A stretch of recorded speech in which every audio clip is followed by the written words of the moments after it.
Hallelujah, price lord. ದೇವರಿಗೆ ಮಹಿಮೆ ಉಂಟಾಗಲಿ. ಪ್ರಿಯ ದೇವರ ಜನರೇ, ಇವತ್ತು ಬೆಳಗಿನ ಸಮಯದಲ್ಲಿ ನಾವು ಒಂದು ಸೇರಿ ದೇವರ ವಾಕ್ಯವನ್ನು ನಾವು ಧ್ಯಾನಿಸೋಣ. ಅದಕ್ಕಾಗಿ ಯೋನನ ಪುಸ್ತಕ 2ನೇ ಅಧ್ಯಾಯ 9ನೇ ವಾಕ್ಯ ಧ್ಯಾನಿಸೋಣ. ಯೋನ 2:9. ಜೋನ ಚಾಪ್ಟರ್ 2 ವರ್ಸ್ 9.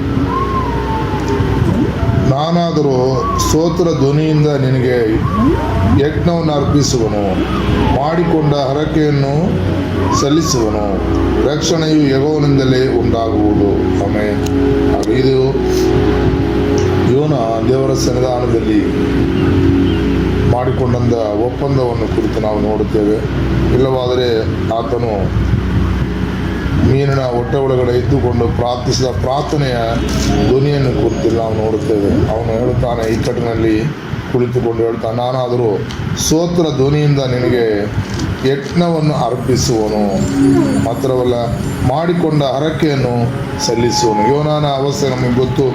ಯೋನ ದೇವರು ನಿನಿವೆಗೆ ಕಳಿಸುವನು, ಆದರೆ ಅವನು ದರ್ಶಿಸಿ ಓಡಿ ಹೋದನು. ಆದರೆ ಆ ರೀತಿಯ ಸಮಯದಲ್ಲಿ ಯೋನ ಸಮುದ್ರದಲ್ಲಿ ತಳ್ಳಲ್ಪಡುತ್ತಾನೆ. ಅನಂತರ ಮೀನು ಎತ್ತಿ ನುಗ್ಗುತ್ತದೆ. ಅದನಂತರ ಮೀನಿನ ಹೊಟ್ಟೆ ಒಳಗಡೆ ಇಟ್ಟುಕೊಂಡು ದೇವರ ಸಮೂಹದಲ್ಲಿ ಮತ್ತೆ ಅವನು ಮೊರೆ ಇಡುತ್ತಿದ್ದಾನೆ. ಹಲ್ಲೆಲೂಯಾ. ಕರ್ತವ್ಯ, ನಾನು ನಿನಗೆ ಸ್ತೋತ್ರ ಯಜ್ಞವನ್ನು ಅರ್ಪಿಸುತ್ತೇನೆ, ಮಾತ್ರವಲ್ಲ ಮಾಡಿಕೊಂಡ ಹರಕೆಯನ್ನು ನಾನು ಸಲ್ಲಿಸುತ್ತೇನೆ, ದೇವರಿಂದಲೇ ರಕ್ಷಣೆ ಉಂಟಾಗುವುದೆಂಬುದಾಗಿ ಅವನು ತನ್ನನ್ನು ಸಮರ್ಪಿಸಿ ಪ್ರಾರ್ಥಿಸುತ್ತಿದ್ದಾನೆ. ದೇವರ ಜನರೇ, ನಮ್ಮ ಜೀವಿತದಲ್ಲಿ ಕೂಡ ಅನೇಕ ಸಮಯ ದೇವರ ಧ್ವನಿಯನ್ನು ಕೇಳಿದರೂ ಕೂಡ, ದೇವರ ಶಬ್ದವನ್ನು ಕೇಳಿದರೂ ಕೂಡ ಅದಕ್ಕೆ ನಾವು ವಿಧೇಯತೆ ಆಗದೆ ನಮ್ಮ ಇಷ್ಟದ ಪ್ರಕಾರ ಕೆಲವೊಂದು ಸಮಯಗಳಲ್ಲಿ ನಾವು ಮಾಡುತ್ತೇವೆ, ನಾವು ನಡೆಯುತ್ತೇವೆ. ಆದರೆ ದೇವರು ಕೆಲವೊಂದು ಸಮಯ ಕೆಲವೊಂದು ವಿಷಯಗಳ ನಿಮಿತ್ತ, ಕಾರ್ಯಗಳ ನಿಮಿತ್ತ ನಮ್ಮನ್ನು ಖಂಡಿಸುವುದಕ್ಕೂ, ಇಲ್ಲವಾದರೆ ನಮಗೆ ಆ ರೀತಿಯ ಕೆಲವೊಂದು ಕಾರ್ಯಗಳನ್ನು ಸಂಭವಿಸುವುದಕ್ಕೂ ಸಾಧ್ಯವಾಗುತ್ತದೆ. ಆದರೆ ಇವತ್ತು ಬೆಳಗಿನ ಸಮಯದಲ್ಲಿ ದೇವರ ಸಮ್ಮುಖದಲ್ಲಿ ನಮ್ಮನ್ನು ಸಮರ್ಪಿಸೋಣ. ಕರ್ತಾವೇ, ನಾನಾದರೂ ನಿನಗೆ ಸ್ತೋತ್ರ ಯಜ್ಞವನ್ನು ಅರ್ಪಿಸುವನೆಂಬುದಾಗಿ ಯೋನ ಹೇಳಿದ ಪ್ರಕಾರ ನಮ್ಮನ್ನು ಕೂಡ ಒಪ್ಪಿಸಿಕೊಡೋಣ. ಮಾಡಿಕೊಂಡ ಅರಿಕೆಯನ್ನು ಆತನ ಸನ್ನಿಧಾನದಲ್ಲಿ ಅದು ನೆರವೇರಿಸುವುದಕ್ಕೆ ನಮ್ಮನ್ನು ಸಮರ್ಪಿಸೋಣ. ಅನೇಕ ಸಮಯ ನಾವು ಅರಿಕೆಗಳನ್ನು ಮಾಡಿಕೊಂಡರೆ ಅದು ನೆರವೇರಿಸುವುದಕ್ಕೆ ಸಾಧ್ಯವಿಲ್ಲ. ಈ ದಿವಸಗಳಲ್ಲಿ ನಾವು ದೇವರ ಸಮೂಹದಲ್ಲಿ ತೆಗೆದುಕೊಂಡ ತೀರ್ಮಾನ, நாம் தேவனுடைய சமூகத்தில் எடுத்துக்கொண்டதான தீர்மானங்களை நிறைவேற்றும்படியாக நாம் தேவனுடைய கரங்களில் நம்ம ஒப்பு கொடுப்போம்.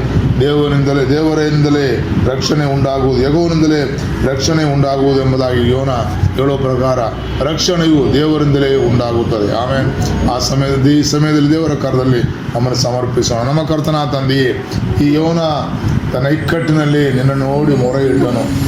ದೇವರೇ, ಸ್ತೋತ್ರ ಯಜ್ಞವನ್ನು ನಿನಗೋಸ್ಕರ ನಾನು ಸಮರ್ಪಿಸುತ್ತೇನೆ,